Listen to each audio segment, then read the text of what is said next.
"Let us go across to the other side."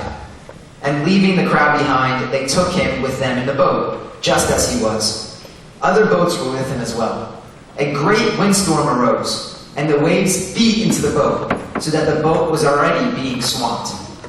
But he was in the stern, asleep in the cushion. And they woke him up and said to him, "Teacher, do you not care that we are perishing?"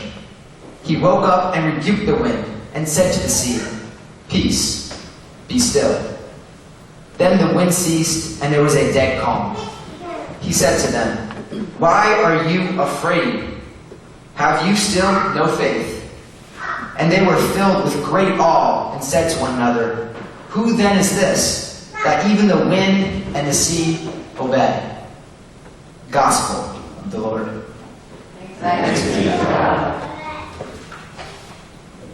So before I start, I just want to say thank you to Pastor for giving me this opportunity to give the sermon today. And thank you to all of you coming out to church this morning. I know that you could have slept, but you came in to strengthen your relationship with Jesus Christ. So thank you all for coming out. So as I just read in the Gospel, while evening came, Jesus asked his disciples to get up and to boat to the other side.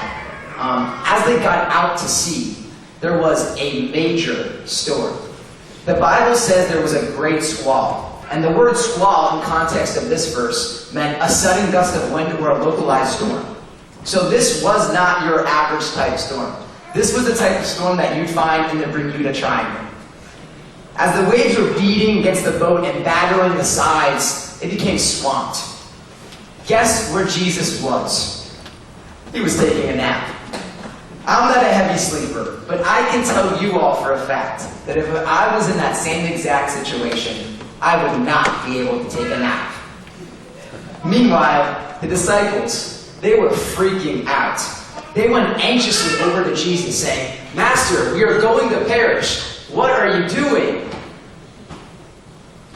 Now, let's be real, church. If we were in that situation too, we would have done the same thing. We'd be shaking in fear, and most of us would have thought that the end was right there. I like to think of it like this. It's like having Michael Jordan on your basketball team, and instead of playing him, you decide to sit him on the bench for the entire game. You just can't do that. Just like the disciples knew that Jesus had miracle-performing ability. When you know you have the best player on your team, you play him. It's as simple as that. The disciples knew that Jesus could perform these miracles and that they could help him in this situation. So they went straight to the source. Then Jesus rose out of his sleep and rebuked the wind, saying, "Peace, be still." And the wind fell and there came a great calm. Now, two things fascinate me about Jesus' encounter with this storm. Number one, how wasn't Jesus drowsy when he awoke from this nap? I mean, I know for myself, I need about a 2 to 3 minute buffer to actually know what's going on. No, but really, the second thing that fascinates me about this is Jesus' choice of words when he rebukes the wind and the sea. He says, "Peace, be still," and then everything came to a great calm.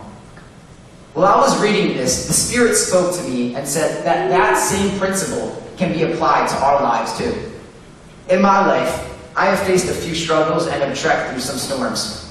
When I was a child, for example, I used to get very upset when I did not get the things that I wanted. Although I'm sure each one of us can relate to this, the degree of my anger as a child was intense. Most of my time, my sister would take something of mine or just purposely annoy me, and I would act in a very negative way.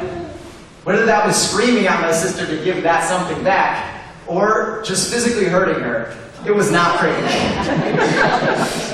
Whatever the situation was, I was always quick to act in anger. But as I began to learn more about Jesus and strengthen my relationship with him, I began to learn how to act in love in situations which called for nothing but revenge. Instead of lashing out, I began to be patient with my sister and slow to anger. Now, don't get me wrong, I still occasionally do get upset and do get angry, but rarely do I act in such extreme outbursts. As I reflected back on these moments, I came to an eye-opening conclusion. Every time I acted in anger, it reflected the amount of fear that was within me. Just like the disciples acted in fear in the boat in the middle of the storm, I too acted in fear when I became afraid of losing something precious to me, which is probably a bar of candy or some sort. I realized that this fear I acted in was the exact opposite action Jesus took when he calmed the storm. He said, peace, which can be translated as welcome. Jesus welcomed the storm, not out of fear, but in love. On the other hand, the disciples acted in fear, which was exactly what I did when I lashed out at my sister. Most of the time, we too, church, act like the disciples. It is truly not easy to act in love when we are facing our storms. But I believe that we can do it. If I can do it. If I can act in love when my primary instinct was to act in fear and anger and lash out at my sister, then you too, church, each and every one of you, can surely act in love in any storm that you are facing. All of you today are facing a storm. Everybody struggles. You may be upset about your self-control or a habit that you just can't seem to break, no matter how hard you try. But Jesus says to you, peace, be still. Cast your cares and your worries on me. You may be battling depression or anxiety that just won't quit. But again, Jesus says to you, peace, be still. I am with you. Maybe you are upset about school or your current job situation or financial standing. But Jesus says to you, peace, be still. When Jesus said, peace, be still, everything immediately fell and came to a great calm. To you, welcoming the storm that you are facing, maybe forgiving your friend or a relative that has hurt you again and again. It may be loving the bully who oppresses you, or it may even be finding shelter in a seemingly hopeless situation. To do these things force you to act in love, which is exactly what Jesus did when he calmed the storm. Jesus wants to give each and every one of you peace today. He says, be still, meaning forget about the chaos that you are currently facing and rest in me, for I am God. When you do this, you will find that everything becomes calm, and you start to focus the things that truly do matter. So after Jesus rebuked the winds and calmed the storm, he turned to his disciples and said, why are ye so fearful? You lack faith.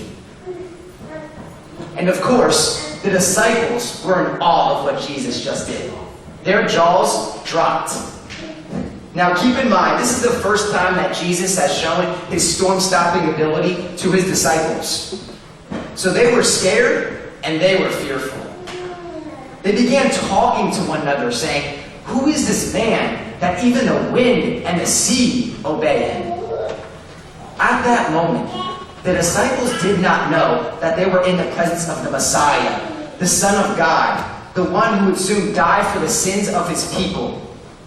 I feel like sometimes we too, church, forget who our God is. Our God heals the sick, gives strength to the weary, casts down strongholds, and he can do all things. And as you saw in Mark chapter 4, Jesus can calm the storm. This means that he can calm whatever storm that you are facing too. Some of you may be asking, well, Collin, why don't I feel safe or secure when I don't understand why something is happening or when I am struggling? Today, I have two things to tell you that God has told me in his word. One, you are never alone. Each and every one of you. Never. You are never alone. Joshua 1:9 says, be strong, be brave, be fearless. You are never alone. Secondly, meditate on the things that are true, the truths that God has promised to each and every one of you. In him, through Jesus Christ, there is forgiveness. He offers grace to everybody. Remember this, that no weapon formed against you will ever prosper. God never said that there won't be any weapons formed against you, because there will be. You are precious, and the enemy knows that too. But God did say that even though we may face struggles and tough times, nothing formed against us will ever prosper. So let me leave you with this, church. If Jesus calmed the storm, what makes you think that he can't calm yours too? Today, he is calling you, saying, peace, be still, rest in me. Amen.